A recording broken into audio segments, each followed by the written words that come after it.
नमस्कार साथियों, 3 मिनट की फैक्ट सीरीज में एक बार पुनः आप सभी का स्वागत। हमारा जो पंचायत राज एवं नगरीय निकाय वाला टॉपिक था वो पूरा हो गया। अब हम शुरू करते हैं अपना जिला प्रशासन से संबंधित कुछ जो महत्वपूर्ण तथ्य है उनको शुरू करते हैं। और जिला प्रशासन में देखते हैं सबसे पहले अपने जिला प्रशासन। जिला प्रशासन क्या होता है? जिला होता है वो किसी भी प्रशासन होता है भारतीय प्रशासन की एक महत्वपूर्ण भौगोलिक इकाई, एक फिजिकल डिवीजन है, ठीक है। और मौर्य काल में जिला को क्या कहा जाता था? कई बार एग्जामों में पूछा जाता है। मौर्य काल में जिला को जनपद कहा जाता था और जिला कलेक्टर के लिए क्या वर्ड यूज होता था? राजू का। गुप्त काल में जिला को विषय कहा जाता था और विषय पति यानी विषय का पति, जिला का पति जिलाधीश। इसके बाद में बात करेंगे सल्तनत काल में जिले को परगना कहा जाता था। हम पढ़ते हैं जैसे शेरशाह सूरी ने है जो कि राज्य को विभिन्न परगनों में विभाजित कर दिया। तो और परगने का प्रमुख कौन होता था? फौजदार कहलाता था। मुगल काल में सरकार कहा जाता था जिले को, और जिलाधीश होता था उसको क्या कहा जाता था? अमील। और संविधान के आर्टिकल 233 है, इसमें जिला शब्द का उल्लेख किया गया है। कई बार एग्जाम में ये क्वेश्चन पूछा गया है कि संविधान के कौन से अनुच्छेद में जिला शब्द का प्रयोग किया गया है, और वो हमारा अनुच्छेद है 233।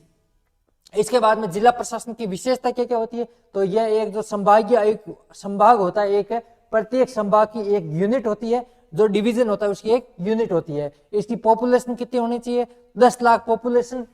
दो ही फैक्टर याद रखने, एक तो 10 लाख पॉपुलेशन, एक 4000 मीटर स्क्वायर इसका क्या होना चाहिए? एरिया होना चाहिए। एरिया कितना? 4000 मीटर स्क्वायर। और पॉपुलेशन कितनी होनी चाहिए? 10 लाख। वो जिला बन सकता है, ठीक है। इसके बाद में जिला का प्रमुख कौन होता है? जिला कलेक्टर होता है। और भारत में जिला कलेक्टर का पोस्ट है वो 1772 में वॉरेन हेस्टिंग्स द्वारा शुरू की गई थी। जब ईस्ट इंडिया कंपनी है जो कि बंगाल में कार्यरत थी, तो बंगाल के अंतर्गत ये बंगाल के गवर्नर जनरल थे वॉरेन हेस्टिंग्स, और उन्होंने भारत में सबसे पहले जिला कलेक्टर पोस्ट है वो शुरू की थी। और जो रॉल्फ शेल्डन है वो भारत के प्रथम जिला कलेक्टर माने जाते हैं, ये बंगाल में बने थे। तो प्रथम जिला कलेक्टर कौन माने जाते हैं? Rolf Sheldon. और जिलाधीश को रजनी कोठारी ने संस्थागत करिश्मा की उपाधि दी। रजनी कोठारी ने क्या उपाधि दी? संस्थागत करिश्मा। कई बार एग्जाम में ये पूछा जाता है कि जिलाधीश को संस्थागत करिश्मा की उपाधि किसने दी? किसने दी? रजनी कोठारी ने। इसके बाद में अपने राजस्व मंडल। इससे पहले मैं आपको बता दूं, हमने जिला कलेक्टर पढ़ लिया, तो आपका ये एक होमवर्क है, आप खुद पढ़ोगे, तैयार करोगे इसको।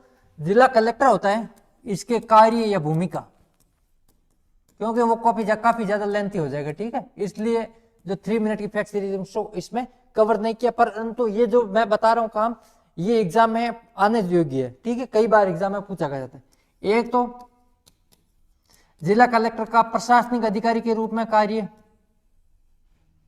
एक डीएम के रूप में कार्य, एक लोक कल्याणकारी अधिकारी के रूप में कार्य। जितने भी इनके कार्य होते हैं ना, वो सारे आपको याद होने चाहिए।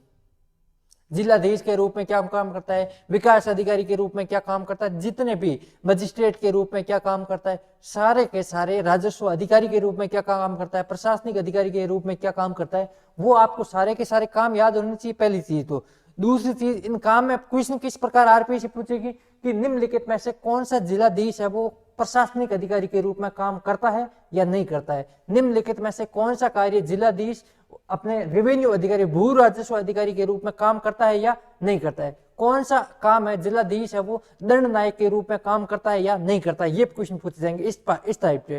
पूरा इनका जो क्लासिफिकेशन वर्गीकरण होगा उसके अंदर से जाके ये क्वेश्चन पूछते हैं। तो अपने सॉरी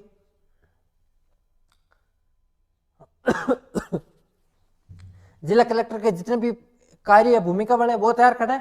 इसके साल में जो अपने उपखंड अधिकारी होते हैं, इसके भी कई बार क्वेश्चन पूछे जाते हैं कि उपखंड अधिकारी का प्रशासनिक अधिकारी के रूप में कौन सा कार्य है, भू राजस्व अधिकारी के रूप में कौन सा कार्य है या नहीं है, दंड नायक मजिस्ट्रेट के रूप में कौन सा कार्य एसडीएम करता है या नहीं करता है। तो ये कार्य जो स्पेसिफिक है इनका, वो आपको याद करना है, ठीक है। तो आप जिला कलेक्टर और उपखंड अधिकारी दोनों के जो स्पेसिफिक काम है वो आपको अभी याद कर लेना है। प्री में पूछे जाने की प्रबल संभावना है, और मेंस तो अपना पढ़ना ही है, मेंस में ये सारी चीजें आपके सिलेबस में है, ठीक है। तो आप ये चीज आप एक्स्ट्रा कर लेना, ठीक है। इसके बाद में हम पढ़ते हैं रेवेन्यू बोर्ड, राजस्व मंडल। तो राजस्व मंडल की स्थापना है वो 1 नवंबर 1949 को की गई थी। एक अध्यादेश ऑर्डिनेंस लेके आए थे, और ऑर्डिनेंस कौन लाएगा? राज्यपाल। उस समय राज्यपाल की पोस्ट थी नहीं, तो सवाई अपने जयपुर के सवाई अपने राज प्रमुख सवाई मानसिंह द्वितीय ने, अच्छा द्वितीय यहाँ दिया हुआ है, तो सवाई मानसिंह द्वितीय ने एक ऑर्डिनेंस लेके आए, और उसके तहत 1 नवंबर 1949 को इसकी स्थापना हुई थी राजस्व मंडल की। और यह राजस्थान में राजस्व के क्षेत्र में जितने भी मामले होते हैं उसका सर्वोच्च कोर्ट होता है, और यह एक अर्ध न्यायिक निकाय है, इंपॉर्टेंट है, इसको ध्यान रखना। यह एक क्वासी जुडिशरी बॉडी है। कौन सी है? क्वासी जुडिशरी बॉडी, अर्ध न्यायिक निकाय है। और मान लेना ये अगर राजस्व मंडल का स्टेटमेंट में कुछ नहीं आएगा तो ये स्टेटमेंट 100% आएगा। ठीक है, तो यह एक अर्ध न्यायिक निकाय है, क्वासी जुडिशरी बॉडी है। राजस्व मंडल की बात करें तो राजस्व मंडल का मुख्यालय कहां पर है? अपने अजमेर में। राजस्व मंडल के प्रथम अध्यक्ष कौन थे? ब्रज चंद्र शर्मा थे। और राजस्व मंडल के द्वारा एक पत्रिका का निकाली जाती है, और उस पत्रिका का नाम कई बार पूछा जाता है, और इस पत्रिका का नाम क्या है? रावीरा। ये कई बार पूछा जाता है कि रावीरा नामक पत्रिका किसके द्वारा संपादित की जाती है या प्रकाशित की जाती है? तो राजस्व मंडल द्वारा एक पत्रिका निकाली जाती है जिसका नाम क्या? आपने रावीरा। और प्रथम राजस्व दिवस हाल ही में मनाया गया। कब मनाया गया? प्रथम 15 अक्टूबर 2020 को प्रथम राजस्व दिवस मनाया गया। इसके बाद में राजस्थान सिविल सेवा अपील प्राधिकरण, इसे भी क्वेश्चन पूछे जा सकते हैं। ये बहुत कम कंटेंट मिलेगा आपको, पर यह ध्यान रखना है, पूछा जा सकता है। इसका गठन है वो राजस्थान सिविल सेवा अधिनियम 1976। तो प्रश्न ये भी पूछा जा सकता है, राजस्थान सिविल सेवा अधिनियम कब बना? 1976 में। और जो सिविल सेवा अपील प्राधिकरण है इसकी स्थापना 1 जुलाई 1976 को कहां की गई थी? जयपुर में। इस प्राधिकरण का जो मुख्यालय है वो मुख्य पीठ कहें तो मुख्य पीठ जयपुर में है, और एक खंड पीठ या एक चल पीठ कहां पर है? जोधपुर में। अगर जयपुर पीठ की बात करें तो जयपुर पीठ में कौन कौन से संभाग आएंगे? जयपुर आएगा। जयपुर के पास और कौन सा है? कोटा है, तो कोटा आएगा। इसके बाद में और कौन सा आ सकता है? भरतपुर आ सकता है, और दूसरा अगला आ सकता है अपना अजमेर संभाग। जोधपुर संभाग, जोधपुर जो चल पीठ है उसमें क्षेत्राधिकार की बात करें तो जोधपुर संभाग, बीकानेर संभाग और उदयपुर संभाग इसके क्षेत्राधिकार में शामिल है।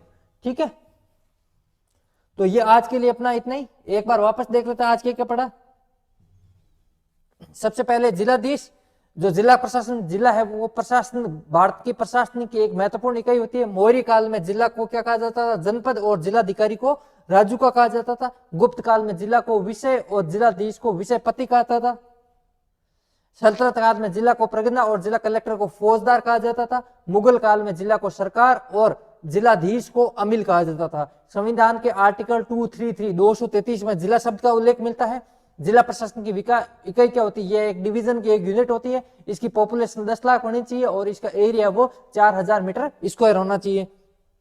इसके बाद में जिला कलेक्टर भारत में सबसे पहले 1772 में बंगाल में वॉरेन हेस्टिंग्स ने शुरू किया था, और प्रथम जिला कलेक्टर रॉल्फ शेल्डन थे। इसके बाद में जिलाधीश को अपने रजनी कोठारी सर ने संस्थागत करिश्मा की संज्ञा दी थी। इसके बाद में हमने आपको जो कुछ काम दिए हुए थे वो करने हैं, जिला कलेक्टर के और अपने उपखंड अधिकारी के कार्य याद करने हैं। इसके बाद में राजस्व मंडल की स्थापना 1 नवंबर 1949 को अपने राजस्थान के सवाई मानसिंह द्वितीय द्वारा एक ऑर्डिनेंस लाया गया था, उसके द्वारा हुई थी। और यह राजस्व मामलों का राजस्थान में सर्वोच्च कोर्ट है, और यह एक अर्ध न्यायिक संस्था है। ठीक है, इसका मुख्यालय अजमेर में है, और इसके प्रथम अध्यक्ष ब्रजचंद्र शर्मा थे। इसके द्वारा एक पत्रिका निकाली जाती है जिसका नाम रावीरा है, और प्रथम राजस्व दिवस है वो 15 अक्टूबर 2020 को सेलिब्रेट किया गया था।